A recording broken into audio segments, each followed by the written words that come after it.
Welcome to দিশার exam guide. প্রিয় প্রথম শ্রেণীর পরীক্ষার্থী বন্ধুরা, তোমাদের জন্য এই ভিডিওটিতে আমি আলোচনা করতে চলেছি প্রথম শ্রেণীর প্রথম পর্যায়ক্রমিক মূল্যায়নপত্র 2024 অর্থাৎ ক্লাস 1-এর ফার্স্ট ইউনিট টেস্ট 2024-এর মানসিক ও শারীরিক সমন্বয় সাধনের সক্ষমতা বিষয়ের প্রশ্নপত্র সম্পূর্ণ উত্তর সহ এই ভিডিওটিতে আলোচনা করতে চলেছি। এই ভিডিওটিতে দেখো, প্রাথমিক শিক্ষা পর্ষদের নির্দেশ অনুযায়ী নবপ্রবর্তিত পর্যায়ক্রমিক মূল্যায়ন পদ্ধতি অনুসারে যে প্রশ্নপত্র তৈরি হয়েছে সেই প্রশ্নপত্র আলোচনা করতে চলেছি। বন্ধুরা, এই প্রশ্নপত্রের পূর্ণমান 10, সময় 20 মিনিট। একেবারে আসল প্রশ্নপত্র নিয়ে ভিডিওটি তোমাদের জন্য তৈরি করেছি, তাই দেখে নাও। এখানে পরীক্ষার্থীর নাম অর্থাৎ তোমরা তোমাদের নাম লিখবে, এখানে ক্রমিক সংখ্যা অর্থাৎ তোমরা তোমাদের রোল নাম্বার, বিদ্যালয়ের নাম অর্থাৎ তোমরা তোমাদের বিদ্যালয়ের নাম লিখবে। এবার দেখে নেওয়া যাক, প্রথমেই শূন্যস্থান পূরণ করো। শূন্যস্থান পূরণ করো, এখানে 4টি শূন্যস্থান পূরণ করতে হবে, এর জন্য 2 মার্ক বরাদ্দ। প্রত্যেকটি শূন্যস্থানের জন্য 1-এর অর্ধেক অর্থাৎ হাফ মার্ক করে বরাদ্দ। তাহলে শূন্যস্থান দেখে নেওয়া যাক। প্রথম শূন্যস্থানে হবে আরামে, দ্বিতীয় শূন্যস্থানে বোঝা, তৃতীয় শূন্যস্থানে রোজ, চতুর্থ শূন্যস্থানে পড়া। তাহলে দেখো, আরামে বসতে হবে সেটা বোঝা চাই, ঠিক মতো বসে রোজ পড়া করো ভাই। তাহলে প্রথম শূন্যস্থানে বসাবে আরামে, তারপর লেখা আছে বসতে হবে।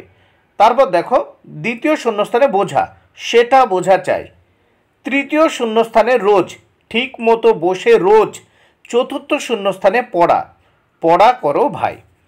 এবার নেক্সট আমরা দেখে নেব 2 দাগের প্রশ্নগুলো। 2 দাগের প্রশ্নে কি বলেছে, সঠিক উত্তরটির মাথায় টিক চিহ্ন দাও। এখানে 4টি প্রশ্নের উত্তর করতে হবে, 2 মার্ক। প্রত্যেকটি প্রশ্নের জন্য 1-এর অর্ধেক অর্থাৎ 1-এর হাফ মার্ক করে বরাদ্দ। তাহলে দেখে নেওয়া যাক প্রথম প্রশ্ন 2-এর ক।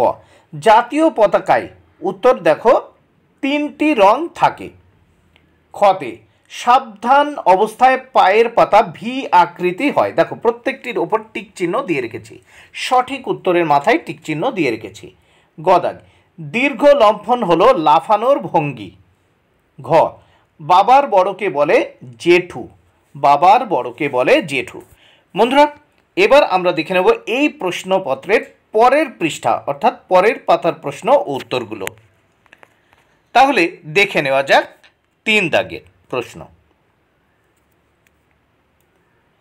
একটি বাক্যে উত্তর লেখো। এখানে 4টি প্রশ্নের উত্তর করতে হবে, মোট 4 মার্ক। প্রত্যেকটি প্রশ্নের জন্য 1 মার্ক করে বরাদ্দ। 3-এর ক।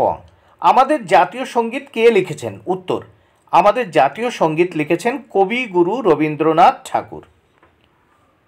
খ হাত ধোয়ার কয়টি পর্যায়? উত্তর, হাত ধোয়ার 5টি পর্যায় রয়েছে। হাত ধোয়ার 5টি পর্যায় রয়েছে। গদাগ ক্রিকেট বল ধরার জন্য বলের দিকে কি রাখতে হবে? উত্তর, ক্রিকেট বল ধরার জন্য বলের দিকে চোখ বা নজর রাখতে হবে। ঘ জাতীয় পতাকার মাঝখানে কি আছে? উত্তর, জাতীয় পতাকার মাঝখানে অশোক চক্র রয়েছে। দেখো, ঘ দাগের প্রশ্ন, জাতীয় পতাকার মাঝখানে কি আছে? উত্তর, জাতীয় পতাকার মাঝখানে অশোক চক্র রয়েছে। 4 দাগের প্রশ্ন দেখে নেওয়া যায়। যে কোনো একটি প্রশ্নের উত্তর করতে হবে, দেখে নাও। যে কোনো একটি প্রশ্নের উত্তর করো, এর জন্য 2 মার্ক বরাদ্দ। প্রথম প্রশ্ন, পরিবার কাকে বলে? উত্তর দেখে নাও। বিবাহ, রক্ত সম্পর্ক ও আত্মীয়তা সূত্রের বন্ধনে আবদ্ধ একটি সামাজিক গোষ্ঠী হলো পরিবার, যেখানে মা, বাবা, ভাই, বোন, ঠাকুরদাদা, ঠাকুরমা বসবাস করে, তাকে পরিবার বলে। এবার খ দাগ দেখে নেওয়া যাক। কোন কোন সময় সাবান দিয়ে হাত ধুতে হয়? খাবার খাওয়ার আগে, নখ কাটার পর ও শৌচের পর সাবান দিয়ে হাত ধুতে হয়। বন্ধুরা, তাহলে প্রশ্নপত্রের উত্তর হয়ে গেল। ভিডিওটি যদি ভালো লাগে অবশ্যই লাইক, কমেন্ট ও শেয়ার করো। Thank you very much. Keep watching my channel and my video.